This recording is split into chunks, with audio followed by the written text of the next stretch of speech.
Hi all, welcome back to my YouTube channel. ಇವತ್ತು ನಾನು ಮತ್ತು ನನ್ನ ಹಸ್ಬೆಂಡ್ ಜೊತೆ ಸೇರಿ ಬಿರಿಯಾನಿ ಮಾಡ್ತಾ ಇದ್ದೀವಿ. Let's see have it goes. First ಇದಕ್ಕೆ ಏನೇನು ಬೇಕಂತ ತೊಗೊಂಡು ಬರ್ತೀನಿ.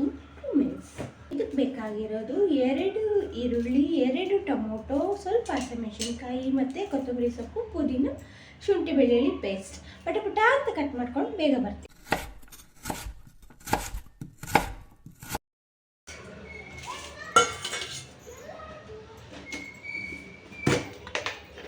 ಒಂದು ಚಕ್ಕೆ,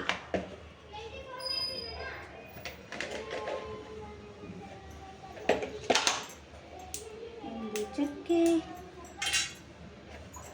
ಲವಂಗ,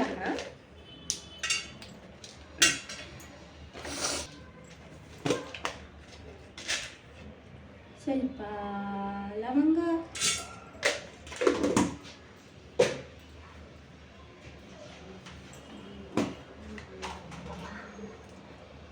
ಒಂದು 3 ಏಲಕ್ಕಿ, ಒಂದು 4-5 ಪಲಾವ್ ಎಲೆ, ಒಂದು ಶುಂಠಿ ಬೆಳ್ಳುಳ್ಳಿ ಪೇಸ್ಟ್. ಮೀನ್ವೈಲ್ ನನ್ನ ಹಸ್ಬೆಂಡ್ ನನಗೆ ಚಿಕನ್ ತೊಳೆಯೋಕ್ಕೆ ಹೆಲ್ಪ್ ಮಾಡ್ತಿದ್ರು. ಸ್ವಲ್ಪ ಚೆನ್ನಾಗಿ ತೊಳೀರಿ, ಹಸಿ ವಾಸನೆ ಹೋಗೋವರೆಗೂ ತೊಳಿಬೇಕು. ಇವಾಗ ಹೇಗೆ ಮಾಡೋದಂತ ನೋಡೋಣ. ನೀವು ಕುಕ್ಕರಾಗಾದರೂ ಮಾಡ್ಕೋಬೋದು, ಇಲ್ಲ ಪಾತ್ರೆಗಾದರೂ ಹಾಕ್ಕೋಬೋದು. ಒಂದು 2-3 ಟೇಬಲ್ ಸ್ಪೂನ್ ಆಗುವಷ್ಟು ಎಣ್ಣೆ ಹಾಕಬೇಕು. ನೀವು ಎಣ್ಣೆ ಆದರೂ ಹಾಕ್ಕೋಬೋದು, ಇಲ್ಲಾಂದರೆ ತುಪ್ಪ ಆದರೂ ಹಾಕ್ಕೋಬೋದು. ಎಣ್ಣೆ ಎಲ್ಲ ಕಾದಾದಮೇಲೆ ನಾವು ಮಸಾಲೆ ಐಟಮ್ಸ್ ಎಲ್ಲ ತೊಗೊಂಡಿದ್ದೀವಲ್ಲ ಅದೆಲ್ಲ ಹಾಕ್ಬಿಟ್ಟು ಸ್ವಲ್ಪ ಚೆನ್ನಾಗಿ ಫ್ರೈ ಮಾಡ್ಕೊಳ್ಳಿ. ಈಗ ಈರುಳ್ಳಿ ಮತ್ತು ಹಸಿಮೆಣ್ಸಿನ್ಕಾಯಿ ಹಾಕ್ಕೊತಾ ಇದ್ದೀನಿ. ಹಾಗೆ ಶುಂಠಿ ಬೆಳ್ಳುಳ್ಳಿ ಪೇಸ್ಟ್ ಹಾಕಿ ಅದರಲ್ಲಿರೋ ಹಸಿ ವಾಸನೆ ಎಲ್ಲ ಹೋಗೋ ಥರ ಫ್ರೈ ಮಾಡಿ. 1 ಸ್ಪೂನ್ ಖಾರದ ಪುಡಿ, ಅರ್ಧ ಸ್ಪೂನ್ ಆಗೋಷ್ಟು ಅರಿಶಿನ, ಹಾಗೆ ಟೊಮೊಟೊ ಹಾಕಿ ಚೆನ್ನಾಗಿ ಫ್ರೈ ಮಾಡ್ಕೊಳ್ಳಿ. ಟೊಮೊಟೊ ಎಲ್ಲ ಎಣ್ಣೆ ಬಿಟ್ಕೋಬೇಕು, ಆವಾಗ ಚೆನ್ನಾಗಿರುತ್ತೆ. ಸ್ವಲ್ಪ ಸಾಫ್ಟ್ ಆದಮೇಲೆ ನಾವೇನು ಚಿಕನ್ ತೊಗೊಂಡಿರ್ತೀವಿ ಅರ್ಧ kg ಚಿಕನ್ ಹಾಕಿ, ಮತ್ತು ಅದಕ್ಕೆ ಸ್ವಲ್ಪ ಕೊತ್ತಂಬರಿ ಸೊಪ್ಪು ಮತ್ತು ಪುದೀನ ಎಲ್ಲ ಹಾಕ್ಬಿಟ್ಟು ಚೆನ್ನಾಗಿ ಮಿಕ್ಸ್ ಮಾಡಿ, ಅದು ಎಲ್ಲ ಮಸಾಲೆ ಎಲ್ಲ ಚಿಕನ್ಗೆ ಆಗಬೇಕು.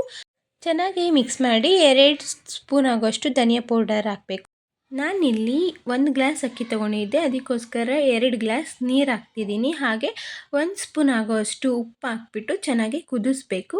1 ಕುದಿ ಬಂದಮೇಲೆ ನಾವು ಏನು ಅಕ್ಕಿ ತೊಗೊಂಡಿರ್ತೀವಲ್ಲ ಅದೆಲ್ಲ ಹಾಕಿ ನೀಟಾಗಿ ಮಿಕ್ಸ್ ಮಾಡಬೇಕು. ಇಮಿಡಿಯೇಟ್ ಕುಕ್ಕರ್ನ ಮುಚ್ಚಬೇಡಿ, ಸ್ವಲ್ಪ ಹೊತ್ತು ವೆಯ್ಟ್ ಮಾಡಿ. 1-2 ಕುದಿ ಬಂದಮೇಲೆ ಕುಕ್ಕರ್ನ ಕ್ಲೋಸ್ ಮಾಡಿ 2 ವಿಸಿಲ್ ಬಿಡಿ, ಆಗ ಬಿರಿಯಾನಿ ರೆಡಿ ಆಗುತ್ತೆ. ಈ ವಿಡಿಯೋ ನಿಮ್ಗೆ ಇಷ್ಟ ಆಗಿದ್ರೆ ಪ್ಲೀಸ್ ಸಬ್ಸ್ಕ್ರೈಬ್ ಮಾಡಿ.